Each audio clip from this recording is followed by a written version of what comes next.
I'm a very big Touhou fan. I really am. Pretty sure if you showed me a character, I would immediately recognize them and know their name, and which game/spin-off they originated from. No, not much merchandise though. Getting money is out of the question with hobbies like mine. However, I do have a pretty reliable computer on me. If I had to guess, this was probably a Christmas gift from 4 to 5 years ago. I don't really remember anything past that if I'm being real, but this isn't what I'm here to talk about. One day, I figured I should play some of the old PC98 era Touhou entries, for I have only watched gameplay videos of these. I decided to look around on forums to see if there were actually any ROM hacks for the first 5 Touhou games. I searched earlier with no real luck. Maybe they were hosted on other sites, or Google didn't pick them up. But as I checked later, I found a forum leading to someone saying that the ROM of Touhou 5 they took off of a physical copy of the game, which was supposedly rare, crashed their PC when trying to run through it to the emulator Necro Project. This led them to posting the ROM on the forum to see if anyone could figure out what was wrong. I downloaded the ROM and ran it with the latest version of Necro Project, and it ran fine. The game booted up normally, but the title screen was different? I wouldn't know, even though I've never played this game. I've stated before I was a pretty big Touhou head. The title screen was mostly the same. The game's title, bluish starry background, and Marissa sitting looking up at the sky. While this might sound normal, Marissa was different. She was crying real, human tears. For 2, Marissa's signature yin-yang orb was red. I didn't think too much of this, however. This might have been a very early version of the game, with more mature/problematic themes. Women crying in the past was somewhat of a staple in the community, but in later years became offensive thanks to the snowflakes we now call Zoomers. I really wish Zone would have kept this version to trigger the normies. Another thing I also noticed was how the quit button was missing. I tried to select it, but no luck. I was running it in Necro Project, so I could close it at any time. But I digress. It was time for me to actually play the game. I hit start, and every character was crossed out with a bloody X mark, except for Mima and Yuka. Also, Marissa and Reimu were no longer playable. Instead, they were replaced with Luis and Alien, who are supposed to be bosses in this game, respectively. I didn't really care since I assumed this was another based decision Zone put in his game. Woman in blood was an okay concept back then, later turned woke in current times. It really says a lot about Zun. Although I respect him, I don't want a woke mob on my ass every day of my life for having women covered in blood. Anyways, I picked Mima and started the game. It was pretty normal, as one would expect. Flew through the first half of the stage with ease, but I started to notice something. Mima's movements were getting slower. Not too sure if this was a bug or not, but I didn't care either way since I was really good at the game. Until I reached the first boss, that is. This is Sarah, the supposed first boss of the game, but she looked different when I saw her. Her eyes were pitch black, a grin that wouldn't leave her face, and what seems to be a red glove being worn on her usually nude hand. At this point, Mima's movements were slower than ever, to the point I had to glance really close at the screen to figure out if she was even moving or not. While doing so, Sarah said something to Mima. No, she said something to me. Do you think this is a joke? The voice of Sarah came through my speakers. The dialogue was displayed on screen, and everything went silent for a good while. A loud fucking noise came out of my PC moments after, and it freaked me the fuck out. This is what Sarah looked like whilst this was happening. In the middle of all the noise, I could make out another sentence. You were scared. This phrase was repeated over and over again in Sarah's voice. After what felt like an endless 5 seconds, the screen went dark, and I could hear the sounds of flesh being torn apart, along with what I assumed to be Mima's screams. Again, I didn't think much of it, as this was most likely another change Zone made to appeal to the children, Women dying was very justifiable before, but now it's very problematic. Zun is a piece of shit garbage developer. I really don't understand why he would want to appeal to the woke mob. I just closed the emulator and ran it again. Showed up with the alternative title screen into the character selection screen.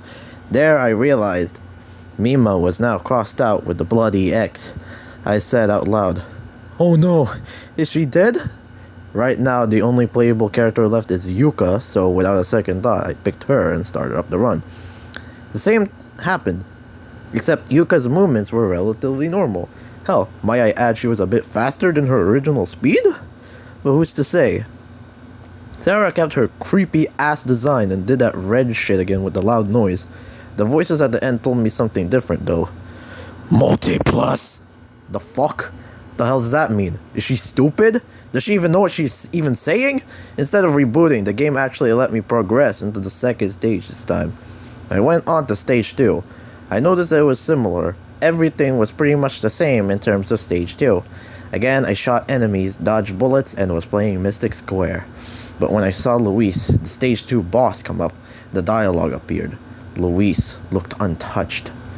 A pattern I had begun to notice at this point was that Yuka's dialogue never changed. She said the same lines as she would in the game, but another thing I quickly noticed was that there was an underlying story element to this ROM hack. Shinky's gone mad!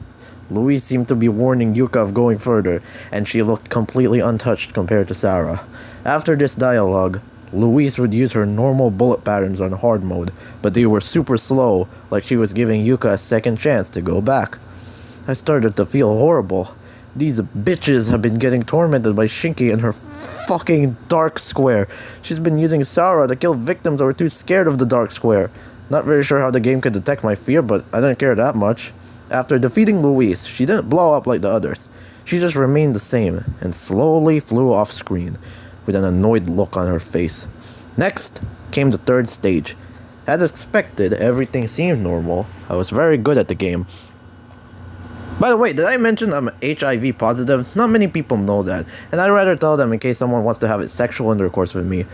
What's a shame is I only recently caught it last year. Normal night looking for some ladies to get freaky with that night, you know? She was like a really fucking hot, and I think she was Italian? I'm gonna be real, I didn't understand a word she was saying. Nonetheless, it was a fun night. A few weeks go by and suddenly I feel very sluggish and weak, more than usual. So I decided to check myself up at the doctor, and my surprise, that pizza pasta bitch gave me AIDS.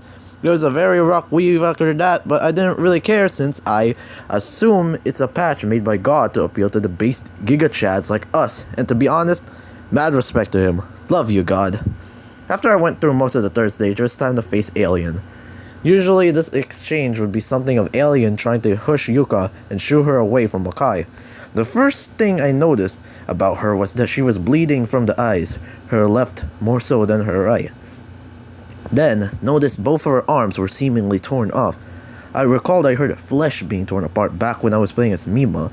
Was Shinky tearing her victims apart as some kind of shock therapy? Just why was Shinky doing this? I couldn't understand any of it. Her dialogue was complete nonsense as well. Layers upon layers of text on top of each other. I couldn't make out much. Then, a sinister, robotic voice came out of the speakers. "Free us from this dark square." It was loud, not as loud as Sarah's noise, but ear-piercing nonetheless. I went past the dialogue screen and Alien didn't do anything. At all. She wasn't moving or sending bullets my way.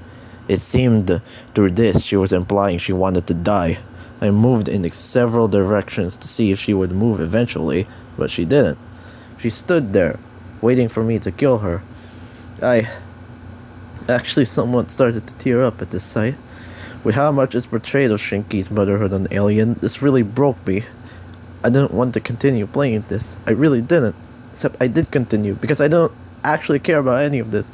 This must be some kind of early copy of the game where Zun included more based/adult concepts, and I really dig it. Although tears did roll down my cheek as I pressed Z to go to the score screen and on to the next stage. Stage 4 was no different from Stage 3. The silence and lack of enemies were there. A while passed.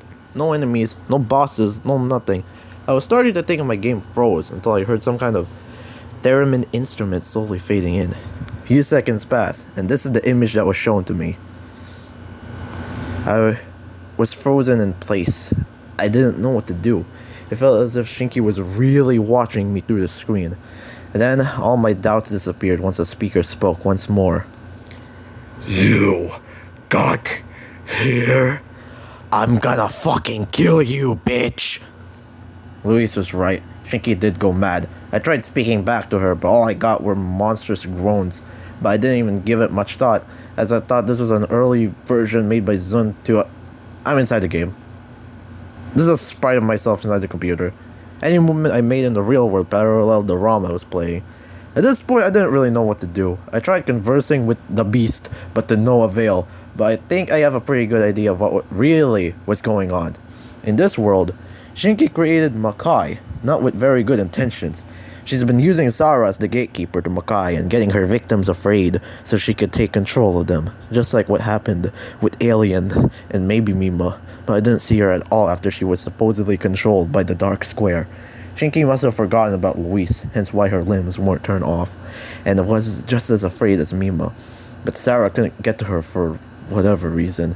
Did she pretend to be controlled by the Dark Square to get her away? That's not possible, right? Her limbs would have been missing, and I don't know how someone could fake that. I couldn't close out of the game. Turning off my PC didn't work either, so I started jacking off in front of Shinki to see if this caused the reaction. She was staring at my player sprite with delicate attention as I stroked my dick. Nothing happened, but it looks like I'm destined to have a stupid sprite that mimics my real-life movements and an impossible to shut off PC.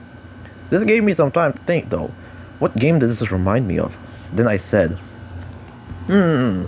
this kinda reminds me of Touhou 1 highly responsive to prayers, Touhou 5 Mystic Square, Wrath Love for Dead 2, Touhou 18.5 Lost Dream and Joe Maria, Touhou 20 Hurdle Over the Stars, Yakuza Like a Dragon, Five Nights at Freddy's 1-4, People Playground, Fall Guys, Yakuza 6, The Song of Life, Monsters Inc., Musei Dash, Baldur's Gate 3, Portal 1-2, Katana Zero, or Everhood, GoldenEye 007, Preto and Velveto, Crash Royale, Touhou 13 Flowers for the Week, and Touhou 6 Subterranean Animism.